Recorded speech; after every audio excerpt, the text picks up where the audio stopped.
আজকে আল্লাহর জন্য হলেও আসেন দেশকে বাঁচাতে এই খুনিদের হাত থেকে। এটা হলো 50 বছর পূর্তির এক তকমা স্বাধীনতার। এই তকমা আমি খুলে ফেললাম। আসসালামু আলাইকুম, আমি লেফটেন্যান্ট KSM ইনতিসার জামান, বাংলাদেশ নৌবাহিনীর একজন। আজ আমি কোনো দলের না, কোনো সংগঠনের না, আমি আজকে জনগণ। আজকে আমি জুলুমকারীদের বিরুদ্ধে ডাক। আমাদের নেভাল একাডেমিতে ঢুকতে শেখানো হয় আল্লাহর পক্ষে লড়াই করো, ধর্ম বর্ণ জাতি নির্বিশেষে সত্যের পথে, নীতির পথে, ন্যায়ের পথে রুখে দাঁড়ানো যেমন একজন মুসলিমের দায়িত্ব, তেমনি প্রত্যেক জনগণের দায়িত্ব। আজ আমি প্রত্যেক জনগণের জন্য সেই ডাক। আমার এই ডাক কতদূর যাবে আমি জানি না, তবে বন্ধ করানোর জন্য রাজাকার, BNP ইত্যাদি নাম দেওয়া হবে। দাড়ি দেখে বলবে আমি জামাত শিবির, তবে আমি একজন বিপ্রতীক সন্তান। আমার বাবা আর্মিতে ছিলেন এবং মাননীয় প্রধানমন্ত্রী আপনার সাথে SSF এ চাকরি করেছেন। তবে জনগণ এইসব আর খায় না। Enough is enough. আমাদের দেশ আজ ভালো নেই, আমাদের জনগণ আজ আর্তনাদ করছেন। এই আর্তনাদ আজকের না, এই আর্তনাদ 2009 সালে যখন 57 জন অফিসার মৃত্যুবরণ করেন, খুন করে ফেলা হয়, মৃত্যুবরণ না। এর মধ্যে ছিলেন আমার বাবার আর্মির পোস্টমেট, আমার বন্ধুদের বাবা এবং আরো অনেকেই। 1971 সালেও এত অফিসারের মৃত্যু হয় নাই। আজকে ছাত্র আন্দোলনের উপর যেই কিল অন সাইট অর্ডার দিয়েছেন, ওই দিন সেটা কই ছিল মাননীয় প্রধানমন্ত্রী? আজকে আমার এই প্রশ্ন সেই সকল অফিসারের পক্ষ থেকে যাদের চাকরি কেড়ে নিয়েছিলেন এক রাতের মধ্যে এবং পর্যায়ক্রমে আরো যাদের চাকরি শেষ করে দেন। প্রত্যেকটা অফিসার এবং তাদের পরিবারের আতঙ্ক আমার মনে এখন আছে। পিতৃহীন সন্তানদের কান্না কেউ ভোলে নেই। আজকে ছাত্রদের বিরুদ্ধে এবং জনগণের বিরুদ্ধে যে আচরণ, এই আচরণ কোথায় ছিল বিডিআর জওয়ানদের সাথে? ছাত্রদেরকে রাজাকার ডেকে আপনার ছাত্রলীগকে লেলিয়ে দিয়ে কেমনে পারলেন? কিন্তু সেদিন অফিসাররা কিছু করতে চাইলে কোনো ধরনের সিদ্ধান্ত আপনি দিতে পারলেন না। তো আপনার 2012 সালের থেকে আপনার দাড়ি পড়া ছেলে রাস্তায় দেখলেও তাকে তুলে নিয়ে যান, এমন অবস্থায় গিয়েছে যে আমার উচ্চপদস্থ কর্মকর্তা আমাকে বলছে তুমিও সাবধানে বাইরে যাও, তোমাকে দেখেও তুলে নিয়ে যাবে। তাইলে আপনি এবং আপনার সরকার কি মুসলিম বিদ্বেষী? যেখানে পুরো পৃথিবীর মুসলিমরা ইসলামোফোবিয়ার বিরুদ্ধে যুদ্ধ করছেন, আপনি এই মুসলিম গরিষ্ঠ দেশে ইসলামোফোবিয়া ছড়াচ্ছেন। আমার ভাইদের আত্মমর্যাদায় আঘাত করে মরিয়া করে দিচ্ছেন।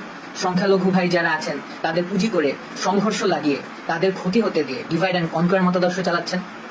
আপনি বলেন ধর্ম যার যার, উৎসব সবার, তবে আজকে আমরা বলি ধর্ম যার যার, সংগ্রাম আমাদের সবার। সাগর রুনি দম্পতির একমাত্র সন্তান মাহির সারোয়ার মেঘ রাস্তায় দাঁড়িয়ে আছে পোস্টার হাতে, জীবনের নিরাপত্তা চাই। 2012 সালে তাদের বাসায় ঢুকে 6 বছরের শিশু মেঘের চোখের সামনেই তার মা বাবাকে নৃশংসভাবে খুন করা হয়েছে। তোকিয়ের পিতা রফিউর রাব্বি এর পোস্ট। ছাদে খেলারত অবস্থায় 6 বছরের শিশু রিয়াকে আপনার পুলিশ খুন করেছে। আর 4 বছরের শিশু আহাদ 8 তলার বাসায় বারান্দায় দাঁড়িয়ে বাহিরে তাকিয়েছিল, পুলিশ তাকেও খুন করেছে। সরকার যেমন ভাবে মানুষের নিরাপত্তা দিতে ব্যর্থ, তেমনি আপনি আপনার আশেপাশের পোষাদের নিয়ন্ত্রণ করতে ব্যর্থ। আর আপনার শেখ পরিবার নিয়ে তো আর নাই বলি, প্রত্যেকটা মসজিদে জোরপূর্বক দোয়া করাচ্ছেন, আবার এরা এদের মতো সন্ত্রাসবাদ আচরণ চালিয়ে দেশের মানুষদের ক্ষতি করতেই আছে। ছোট ছোট বাচ্চাদের 2020-এ সুশীলদের ভিতর থেকে যারা সৎসাহসী প্রতিবাদী, এরা সবাই ক্ষতিগ্রস্ত। এবং তার সাথে যুক্ত হলো মেজর সিনহা এবং আবরার ফাহাদের হত্যা। এখন এসেছেন ছাত্র আন্দোলনের বিরুদ্ধে শুট করার বেআইনি সিদ্ধান্ত নিয়ে এবং এর মধ্যে ডিফেন্সকে জড়িত করে আমাদের আত্মমর্যাদা এবং নৈতিকতার প্রশ্ন এনেছেন। এই জন্যই আজকে আমি একটা জুনিয়র অফিসার হয়েও সকল সশস্ত্র বাহিনীর অফিসার এবং সৈনিকদের পক্ষ থেকে তীব্র প্রতিবাদ জানাচ্ছি। আপনার কারণে আজ সারা বিশ্বের সামনে আমরা লজ্জিত এবং আমাদের ভাই বোনদের সামনেও আমরা সমালোচিত। ছাত্রদের ছোট একটা আন্দোলন, সেইটার উপায় না করে কেন আপনার এই গেদর লীগকে আমাদের ছাত্রদের উপর লেলিয়ে দিলেন? কেন? এখন আর এটা ছাত্র আন্দোলন পর্যায়ে নেই ম্যাডাম, আপনার এবং আপনার পোশাদের সময় শেষ ইনশাআল্লাহ। আজ আমার বার্তা শেখ হাসিনার কাছে না, আজ আমার বার্তা সবার আগে আমার সৈনিক, নেভির নাবিক এবং এয়ারফোর্সের এয়ারম্যানদের নিকট। আপনারা আমাদের ভাই, আপনাদের শক্তিতে শক্ত 3 বাহিনী। আপনারা যদি চান জনগণের পক্ষে, আপনারা সবচাইতে বড় ঢাল। অফিসার আছে, চেন অফ কমান্ড আছে, তবে এইসব বানানো কি দালাল রাজনীতিবিদের চাকরগিরি করতে? বীর সৈনিকদের এই কলিজা। আমি জানি যে আপনাদেরও ভিতর অনেক ক্ষোভ, সত্যের পথে দাঁড়াতে না পেরে। আজকে এই সময় এই হয় জনগণের পক্ষে অস্ত্র ধরেন অথবা ভুলে যান যে আপনি একজন সৈনিক। Sir, I am reaching out to all my seniors and juniors within the 3 forces. This is that historic moment, sir. This is when you choose the right side. Let's make a difference. Sir, আমি আপনাদেরকে একজন একজন করে rich করতে পারিনি, কারণ কার মনে কি সেটা বোঝা আমার পক্ষে সম্ভব না। আমার এই জন্যই বের হয়ে আসতে হলো, কারণ আমাদের মনের কথা কারো না কারো তুলে ধরতেই হবে। তার জন্য হলাম আমি বলির বকরা। সবাই আমরা সুসন্তান, আমি জানি আপনারা জনগণের পক্ষ যেতে দ্বিধাগ্রস্ত হবেন না। Either take power to assist or assist the citizens of the nation to make things right. Sir, 3 বাহিনীর প্রধান স্যারদের নিকট কিছু কথা। জেনারেল আজিজ, বেনজির, হারুন, বিপ্লব কুমার, এদেরকে দেখেন এবং অন্যান্য সকল তাদের ফলেন পনদেরকে দেখেন। তাদের ব্যবহার শেষ, তাদেরকে টিস্যুর মতো ফেলে দেওয়া হয়েছে, যদিও তারা এককালে দুর্নীতি রাজার মতো করেছে। স্যার, সশস্ত্র বাহিনী কোনো পুতুল বাহিনী না। আজকে আপনাদের সিদ্ধান্তের উপর আমাদের পূর্বের এবং আগামীর আত্মমর্যাদা নির্ভর করে। স্বার্থান্বেষী সরকার তার স্বার্থে চলে, সেটা আমরা সবাই বুঝি। তাই স্যার, দিন শেষে আপনারাই লুজার। কেননা আজ এই খনি শোষকদের পক্ষে থাকলে দিন দুনিয়া দুইটাই হারাবেন। আমাদের কাজ শেখ হাসিনার জন্য মূর্তি বানানো না, বা লেডিস ক্লাব চালানো না, বা সরকারের পক্ষে পাঁচাটা কর্মকাণ্ড করা না। যদি থাকতেই হয় তাহলে জনগণের পাশে থাকা।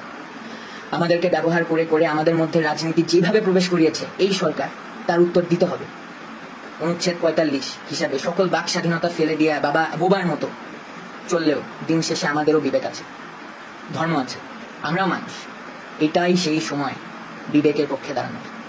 এই সিস্টেম বদল আনতেই হবে। জাতি পঙ্গু হয়ে যাচ্ছে, যেটার পরিচয় আমরা এতটাই জিম্মি হয়ে গিয়েছি যে আমাদের ঠিককে ঠিক বলার ক্ষমতা নেই। আমাদের সম্মান, ঐতিহ্য এবং মূল্যবোধ তুলে ধরার সময় আজকেই।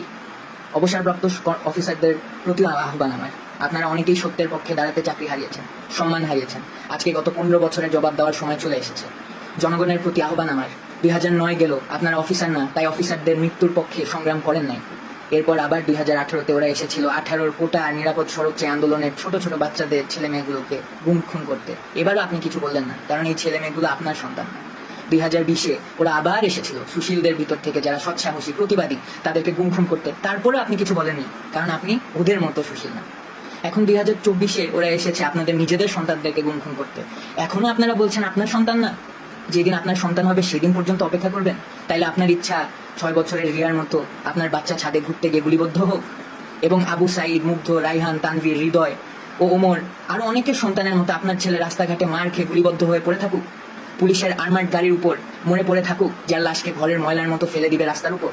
আপনার ছেলে নিরস্ত্র হয়ে কোনো বিল্ডিং এ ঝুলে আশ্রয় নিয়ে থাকা অবস্থায় এই খুনি সরকারের লোক এসে নির্দ্বিধায় গুলিবদ্ধ করে মেরে ফেলবে, এইটা চান? শিশু আহাদ এর মতো গুলিবদ্ধ হয়ে আপনার কোলের মধ্যে শেষ নিঃশ্বাস ত্যাগ করার সময় বলবে, বাবা তোমার বুকেই থাকবো আমি, তখন আপনার টনক নড়বে? এটা না চাইলে ধর্ম বর্ণ নির্বিশেষে রাজপথে আসেন। জনগণের সাথে মিলে সশস্ত্র বাহিনী এই দাবি পূরণের জন্য জনগণের সুরক্ষা নিশ্চিত করবে এবং জনগণের স্বার্থে অস্ত্র ধরবে, এইটাই আমার প্রত্যাশা। আপনারা মনে রাখবেন, বহিরাগত শক্তি এখন দেশে বিদ্যমান। তারা অনেক উপায়ে দুই পক্ষের মধ্যে সহিংসতার সৃষ্টি করতে সন্ত্রাসী কর্মকাণ্ড চালাবে এই খুনি সরকারকে টিকায় রাখতে। তাই ছন্ন ছাড়া হবেন না, সবাই রাজপথে নামেন। আমাকে অনেকেই বলেছে, বাঙালি এই বাঙালি সেই, দেখবি পিছিয়ে কেউ আসবে না, তুই একাই মরবি, তোর গোষ্ঠী সহ মরবি। তোর নেভির এবং এয়ারফোর্সের অফিসারদের এমনিই নাই কলিজা এবং সংখ্যাও কম। তোর আর্মির বাপেদের 2009-এর পর রক্ত শুকিয়ে গাদ্দারি রক্ত হয়ে গেছে, আরো কত কি। আমি কি বলেছি জানেন? আমি বিশ্বাস করি এই দেশে এখনো ইমান বেঁচে আছে, দেশে এখনো বিবেক বেঁচে আছে, আমার বিশ্বাস বেঁচে আছে, এবং আমার বিশ্বাস যে আমার মতো সবার বিশ্বাস বেঁচে আছে এবং থাকবে। রিজিকের মালিক আল্লাহ। মনে রাখবেন, আল্লাহর পক্ষ থেকে সাহায্য এবং আসন্ন বিজয়। আমি জনগণের পক্ষে, আমি যাচ্ছি তাদের সাথে যোগ দিতে। হারানোর অনেক কিছু, তবে আজকে মুসলিম হিসাবে পাওয়ারও অনেক কিছু। আমার সশস্ত্র বাহিনীর ভাইদের কাছে আমার শেষ রিকোয়েস্ট, আজকে আল্লাহর জন্য হলেও আসেন দেশকে বাঁচাতে এই খুনিদের হাত থেকে। এটা হলো 50 বছর পূর্তির এক তকমা স্বাধীনতার। এই তকমা আমি খুলে ফেললাম। এরপরে যতগুলো তকমা লাগবে প্রত্যেকটা বুলেটের এক একটা রক্তের দাগ হিসাবে তকমা। ফি আমানিল্লাহ।